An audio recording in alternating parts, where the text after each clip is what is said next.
And we are back like we never left, friend. Welcome back to season 3. Girl, 3 whole seasons. Can you imagine? 3 of 3,000. Amen. Speak that. We talked about this for so long, and to see us here at season 3, I'm proud of us. I am too, and already planning for season 4. So Absolutely. Y'all stay tuned. We have some good stuff coming for sure in this season and in the future. By the way, thank you to everyone who sent us show ideas and dumb shit people say quotes. This is truly a community, and we're growing. and we're so grateful that people are on the bus. Yep, and they are invested.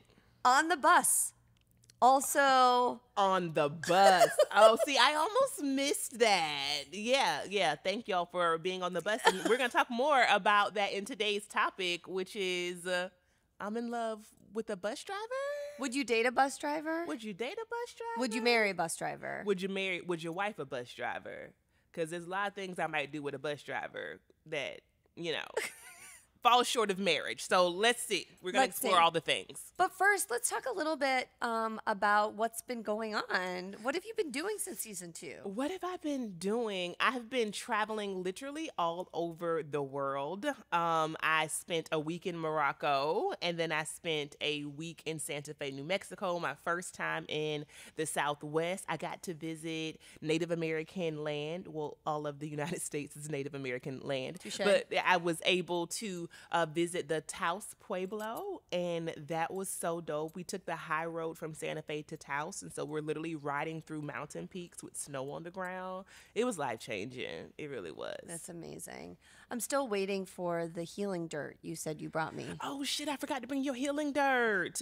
Margot, I dug this dirt out of the concrete floor.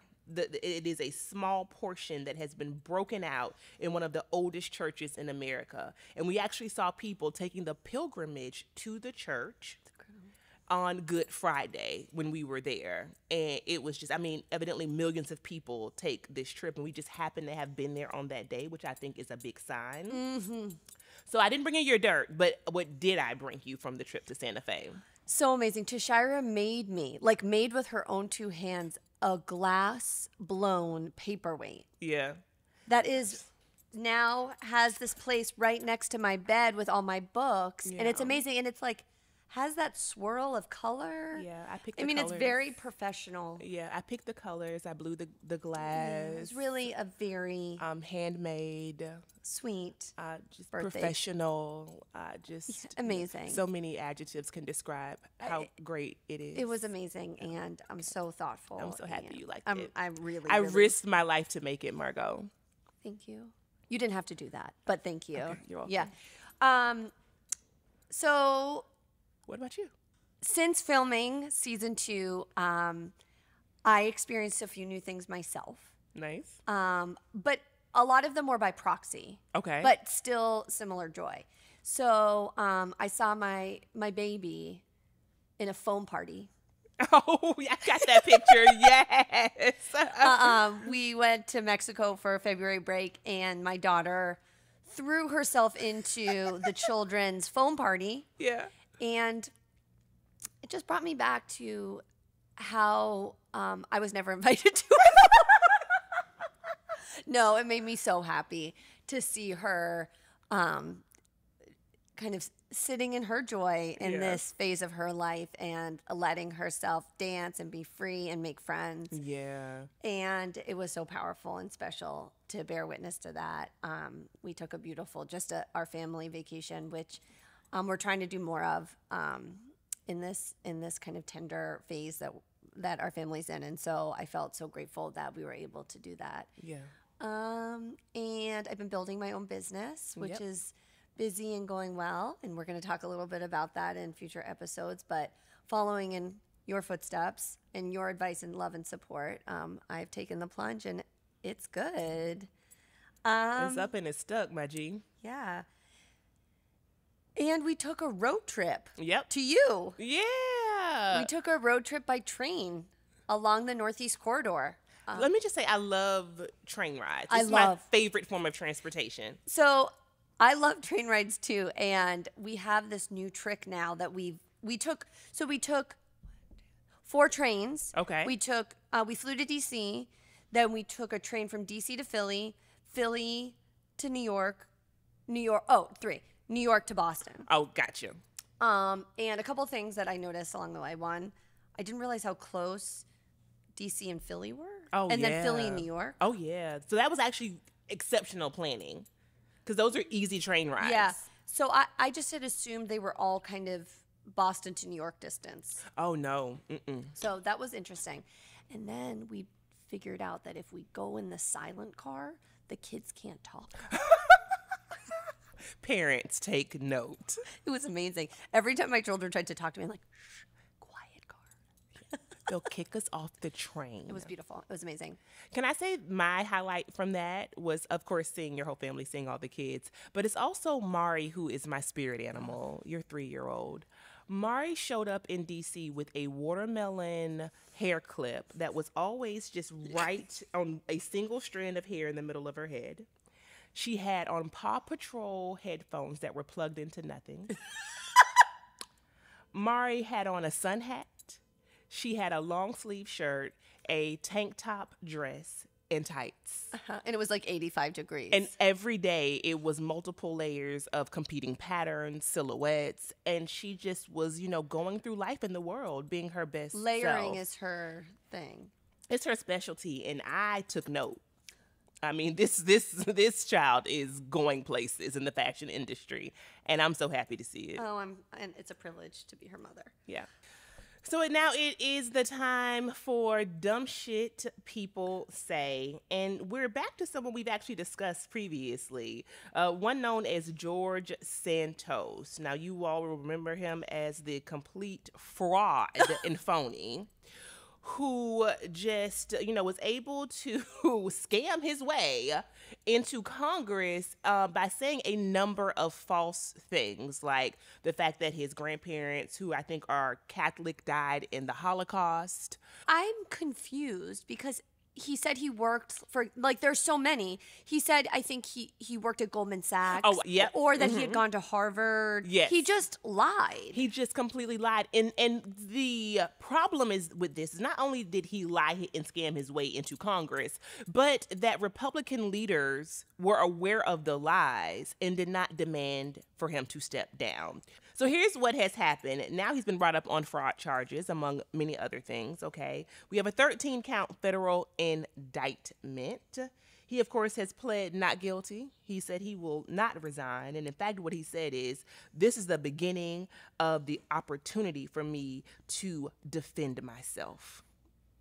Meaning defend the lies. So here's what the charges have included. One, that he's duped donors. Duh. That he's stolen campaign funds. Duh. He's lied about being a millionaire. We knew that. And that he's also collected unemployment benefits illegally. I mean, I don't know how a millionaire would qualify for unemployment, so there's a bit of a contradiction there. But this is all just a ball of smoke right now, and he's saying he's not going to resign. What are your thoughts? So I have a lot of thoughts kind of as part of the indictment, but also separate to the indictment. The first, and I think we talked about this before, is the proximity to powerful, like the lying about being in proximity to powerful institutions like Goldman Sachs or Harvard or wherever he said he went, and people using that as a reason to give him legitimacy is also part of the problem. Amen. Right? So any of those things in and of themselves shouldn't give someone more of a right to hold an elected position than someone who went to community college. Absolutely. So there's like problems from the beginning. The lying and cheating is something that we've all known, so the indictment just supports what we've all known. I think the problem is him, of course, but it's his party's response to him. But it's the same as their response to the indictment of the former president of the United States. Absolutely. Yeah. Yes. What do you think? Well, I think that it just goes to show, and I don't want to be fatalistic or hyperbolic here, but I'm just going to speak my truth. It goes to the sham of the two-party government system in this country. I mean, it's really just about white supremacy and elites and these hegemonic forces being able to implement their agenda. And right now, for whatever reason, whether it's because he is hijacking the news cycle, because there are people who can get riled up and get behind him, it suits the particular party who is vying for power to keep him in the news cycle. Because why would you, if this man was someone's employee and he lied his way into a job, he would clearly be fired. I don't care if it was McDonald's or Goldman Sachs, okay? So there is a reason why we're even talking about him, and I think that is what my issue is. Because it serves the political institution currently. I think that's such a powerful point. What do you make of him and his proximity to the LGBTQIA community? Girl, send him back. Get somebody else to do it. I don't know what that is about. I think that... Is he even queer? I don't know. I was just about to say that. I think that if he is queer, I've said on this podcast, and I often say that, all skin folk ain't kin folk, and that applies to any marginalized identity. You do not have to be a straight person to advance heterosexism, right? You can be a gay person and be very homophobic. I know someone like this in my personal life who often votes against his own interests and the interests of people who are similarly situated to him. So I wouldn't be surprised if he is not, because everything about him is a lie. But if he is, we've of course seen this before, unfortunately. So the person who you would think would stand up for the community that he is a part of does the exact opposite. But the fact that he is saying that he's not going to resign, I think is sick. And there is deep-seated narcissism going on here. Yeah, for sure. One of the things I read was that he used some of the campaign funds to buy designer clothing. And I immediately thought of the Big Timers song. Are you familiar? When they say gator boots and the pimped out Gucci suits. Ain't got no job, but I stay fly. Yeah, he likely. And I thought of Anna Delvey. It's so basic. It's so basic. This place is washed. It's basic. So basic. They both, right? So, yes, I'm sure George Santos has everything in his mama name, as Big Timers reminded us. So that is where we are in today's political highlights. Let's see how this whole thing unfolds. And talk about newsjacking. Yeah. George Santos might not only be the only person to newsjack, because we're trying to do it ourselves right now. Very, very true. But first, let's talk about today's sponsor, the kind people at BetterHelp. So BetterHelp is an amazing online therapy platform that is staffed with licensed mental health practitioners across the country. It is fully remote, fully online, and individuals are matched, which I think is so amazing, with both a therapist that has the skills, like if they want CBT, for example, or talk therapy, or they want to communicate primarily in writing, with a therapist who has the skills and identities that they might be seeking. Mm-hmm.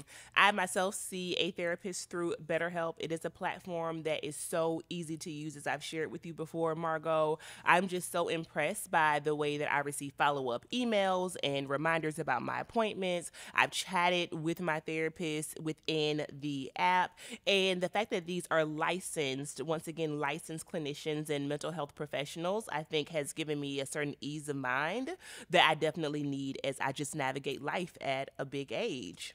And we all know that, we all are struggling, and mental health crises and mental health issues and challenges are at an all-time high. There's also common knowledge that it's almost impossible now to find a therapist, and depending on where you live, that there is more demand than supply. Mm-hmm. And so BetterHelp is offering to fill the gap. Exactly. They're offering to fill the gap and to do so in a way that is affordable and it's not cost prohibitive. So, for example, you are able to pay via a sliding scale, which means that sessions can cost as low as $60, maybe up to $120 per hour. But what's most important is that they work with their patients to ensure that cost is not a barrier to treatment and services. So thanks to BetterHelp for sponsoring this episode, and use our link in the show notes to book your first appointment. So, friend, this topic came about because at the time of filming, it has been all over the news. And it is a snippet of a conversation between one Iyanla Vanzant. For folks who do not know who Iyanla Vanzant is, she's been around for probably about 20 plus years. She got her start on Oprah, as many people did, like Dr. Phil and others, because she came to prominence as a self-help guru, a healer. Ironically, has a background as an attorney, however, a self-proclaimed kind of truth seeker, truth talker, and healer. Not quite sure of that credential or the modality, but that's who she is. In many ways, I think of her as an auntie. Like, she is the Black quintessential auntie who's going to, like, tell you the thing you don't want to hear. And she had a show for many years called Iyanla Fix My Life that had some problematic episodes for sure, where it felt like it was less healing and more like draggerization, where she was kind of, it wasn't tough love. At times, it felt like she was being critical and mean-spirited under the guise of helping people and helping to heal them. Good for TV, but not really a mental health approach. I'm unfamiliar with the term draggerization. I just made it up. Oh, Yeah. that's amazing. Okay. Yeah. Thanks. Yeah, okay. yeah. Let's add it to the mix. To the lexicon of justice. So dragging people. Right. So making people feel bad about their lives, their identities, their decisions. All of those things. And notwithstanding, I think that there was a certain part of her approach that may have held space for us in the 90s, or probably the 90s when she really became popular. I'm so old because the 90s was how long ago, friend? More like 30 years ago? My God, today. So she's been around during a time when there weren't a lot of people talking about Black women and their needs. Now, that sets the stage. She was in a conversation with someone named Ebony K. Williams on a platform called The Griot, which tends to talk about like Black issues. It's a Black news platform. And they were kind of going back and forth in this interview that Ebony K. Williams was doing. And Iyanla was talking about how she feels like women are showing up as men. We're not stepping into our feminine. That sounds familiar from a previous episode. We are holding too much masculine energy. And then she asked Ebony, would she date a bus driver? And Ebony responded very quickly, only if he owned the bus company. And then Iyanla said that is a problem. Since that time, Ebony has faced much draggerization across the internet because people have thought and said, how dare she be judgmental, hold this elite position, and not want to date a bus driver. She's single. This is the problem with Black women. You see a good man, you don't know how to, all of those things. What say you, friend? Would you date a bus driver? Yeah. Okay. Why? Because I don't think that it depends who the bus driver is. Okay. Because I don't think someone's job defines who they are. Yeah. So is the person interesting? Are they engaged? Do they like similar things? Are they active? Are they driving buses because they like being around kids and they think that, good conversations happen in a moving vehicle, which, by the way, they do when you're not looking at them. Is this a stepping stone to somewhere else? Are they an artist or a creative at night and they need a morning job? There's just so many factors. So I think the question is stupid. And I think the response, if she doesn't want to date a bus driver, who cares? So fine, she doesn't date a bus driver. Exactly. I think that's not my position, but Ayanla's response is stupid too. Yeah. I don't know what that question had to do. Oh, I know why Iyanla asked her that. She asked her that because Ebony was saying about this whole masculine feminine thing, and Ebony was saying, well, the reason that black women are feeling a need to step into their masculine is because the black men aren't doing their jobs to protect them and provide for them. And then Iyanla said, well, would you date a bus driver? And I think she was trying to get to this idea that you were looking for the wrong type of man and you were not giving all black men a fair shake. That's why you're single, and that's why you're complaining about them not protecting and providing for you. So, Tashara, would you date a bus driver? I have to say no on this one, friend. I have to, and I'm going to stand 10 toes down on that one. I think not only for the purposes of the conversation and for us to have two different perspectives, but also because I'm at a big age.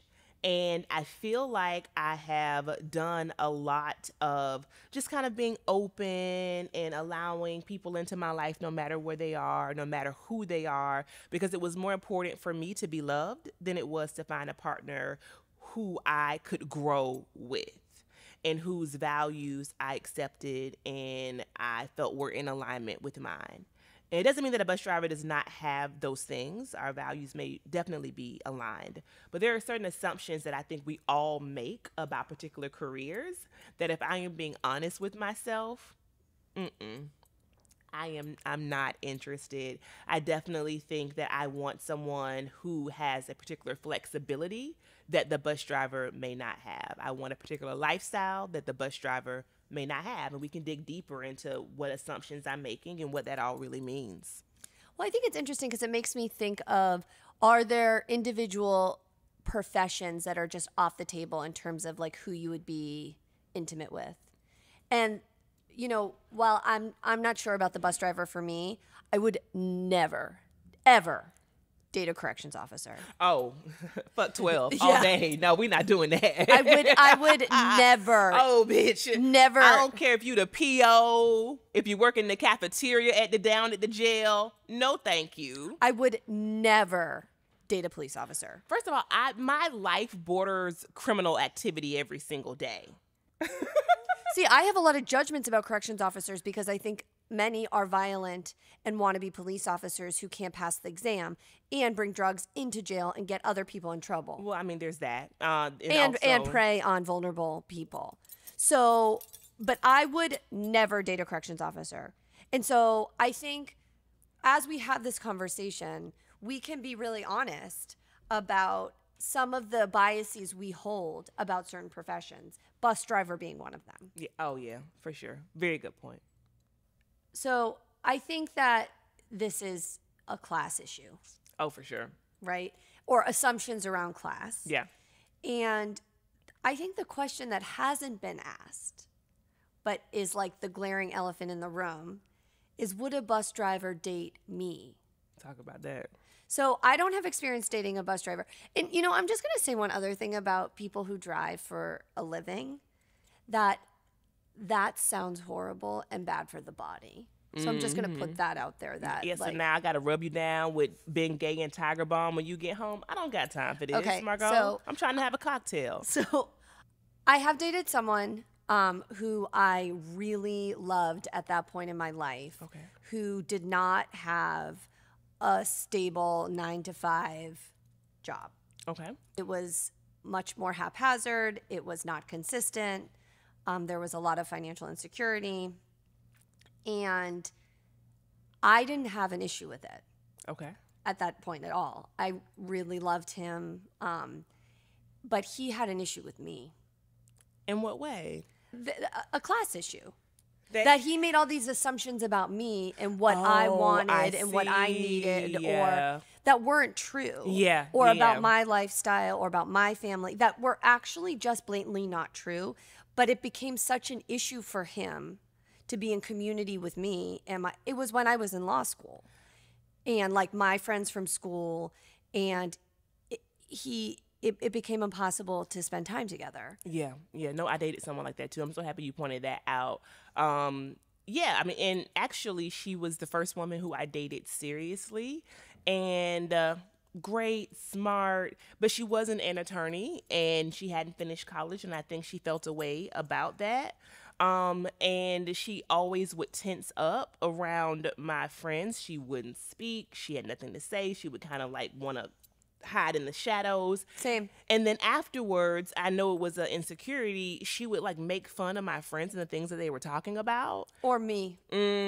So this person used to make a lot of fun about me. Yeah, because it was their issue. Right. Yeah, and they were projecting it So onto again, like not all bus drivers might respond that way, but I think that's part of the conversation that's lacking, because there is data, there both anecdotal and actual, that I'm talking about cis hetero relationships. Yeah. That there are a lot of men that don't like it when their women are more powerful, making more money. Sure. There are also a ton of men that don't care. For sure. But that's an issue for some people. Yeah, I'm so happy that you brought that into the conversation, because that's real. And I think that gets lost a lot of times, especially in the Black community, where there are all these statistics about the low marriage rates and, you know, the higher a woman climbs up the corporate ladder or socioeconomic status, the less likely it is that she would be married. And I think oftentimes we put that responsibility on the woman, saying, well, you're just not choosing people who are not similarly situated to you financially. But the flip side could just as well be true, that these men are not looking for women who are in these positions of power because they may feel that it is emasculating. Right. Or they're used to, emasculating, or their framework for an intimate relationship is one of imbalance as opposed to parity. Yeah, no, that's real. And I think that's a really important part of the conversation and framework to bring up. Like I said, I have to speak my truth on this one, and I understand that everybody who drives a bus does not need a social worker.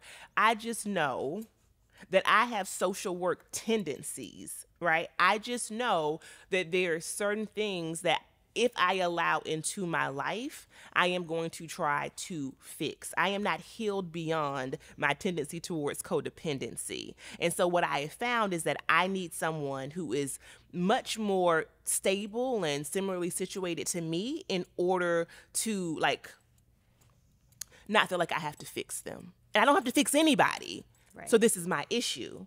But I have to put myself first, and my needs and my desires matter to me. And that's all that has to matter or be considered. And I think it's also this interesting element where we like something about a bus driver evokes certain feelings. Like you automatically went to a city bus driver. I automatically went to a school bus driver. Yeah.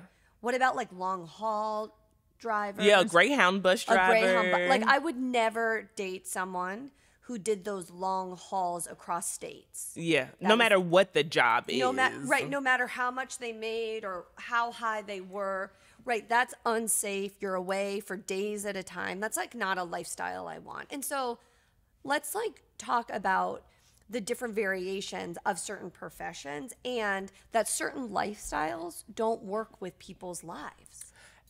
So that's a really good point about lifestyle, I think, because I also think that money can be a proxy for lifestyle, or education or class is a proxy for lifestyle. And so we think, okay, what kind of life can I have with the person who does this particular thing?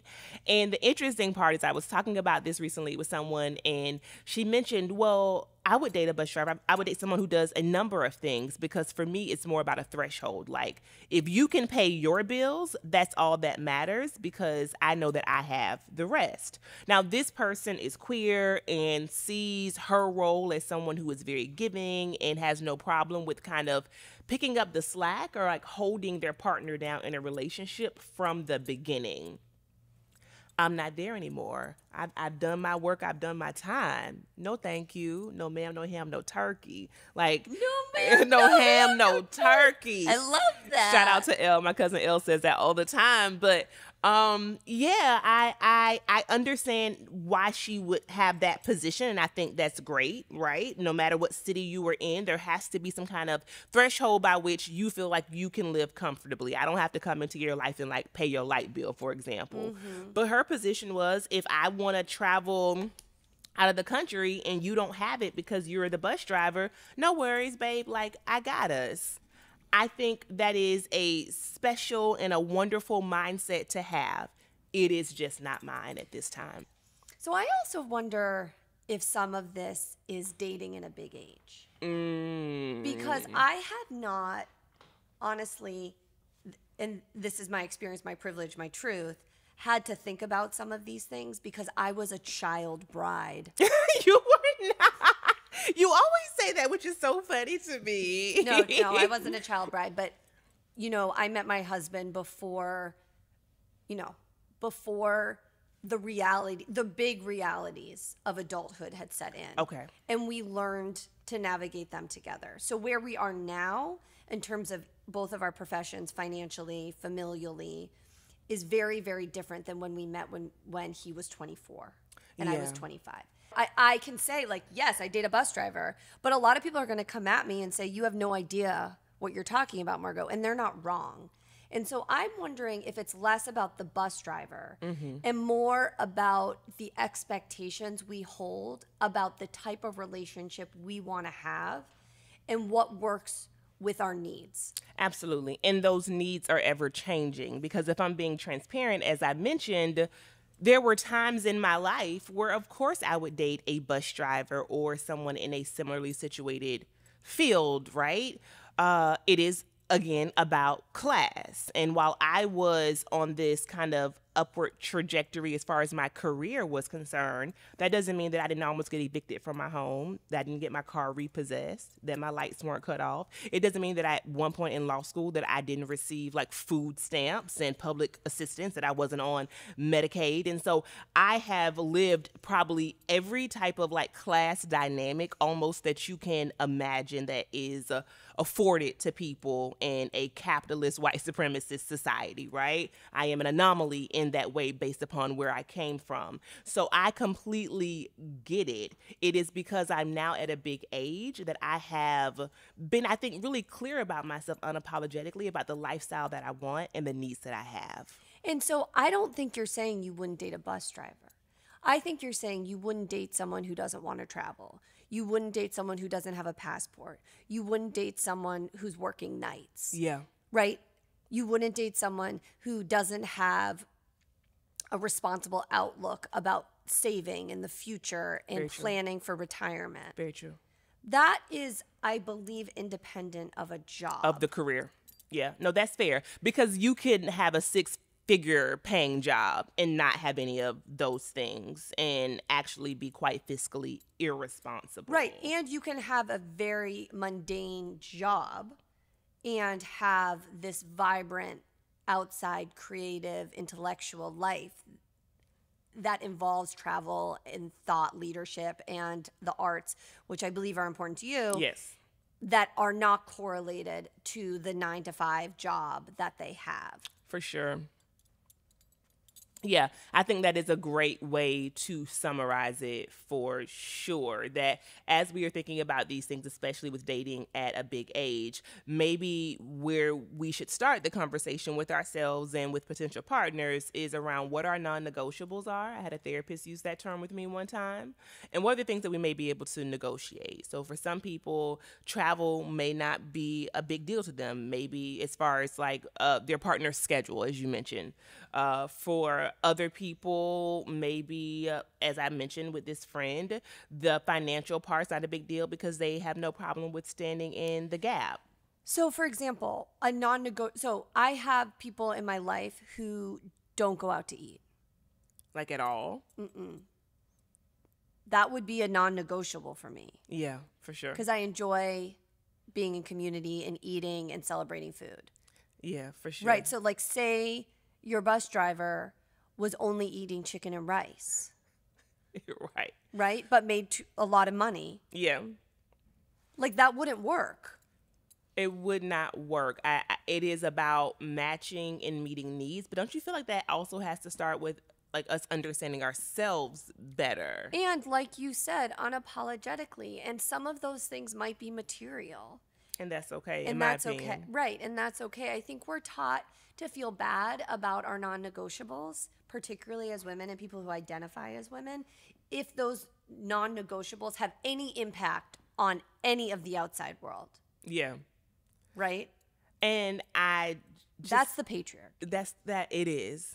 It is, because I don't think that men have a problem with that. Remember you told me about this person that you met in law school who said that he didn't want his wife to have more than 3 sexual partners. And he was very clear about that, and that's what he led with. We, I think, feel like we have to hide the ball when we have needs and things that we want to be met. And again, I don't want this episode to end by me saying that I have a problem with people who do this line of work, or people who are in a paraprofessional position, or people who are part of the street economy. I absolutely do not. And I hope people know me enough in my platforms to know that about me. I'm just talking about who I would date and bring home and wife up at a big age. And I think it's important, even for those of us who are wifed Period. or husbanded or somewhere in between, that evolution can happen while in relationship to someone else. Yeah, that's a good point. You Right? mean as far as like who you are and who you become? Yeah, and what your non-negotiables are. Like True. for both people in the relationship, what I needed when I was 25 is different than what I need at 42. Mm-hmm. And vice versa, Yeah. right? And so I think there's kind of this like, oh, I don't want to be a burden, or I don't want to impose this on someone else, or me saying I need this or want this makes me selfish or needy or whatever. And I think what we're saying is getting really clear about what are your non-negotiables, and then date or partner or be in relationship accordingly. Yeah. Yeah. I think that is a good conclusion for this episode, friend. Good point. Thank you all for allowing us to have transparent conversations. Make sure you sound off in the comments. Would you date a bus driver? Would you date a bus driver or no? Closing question. When is the next time you are going to ride a bus? Well, I don't know about a bus, but I'm definitely taking the train next week to work. So Oh, yeah. I've been doing that. I am so here for public transportation. Me too. You know, it's good for the environment. I mean, I do like trains more than buses. So there's that. But what about you? Next time I ride a bus, I probably will be on a trip abroad, honestly. I live in the suburbs now. I live a suburban life. I can't even hold you.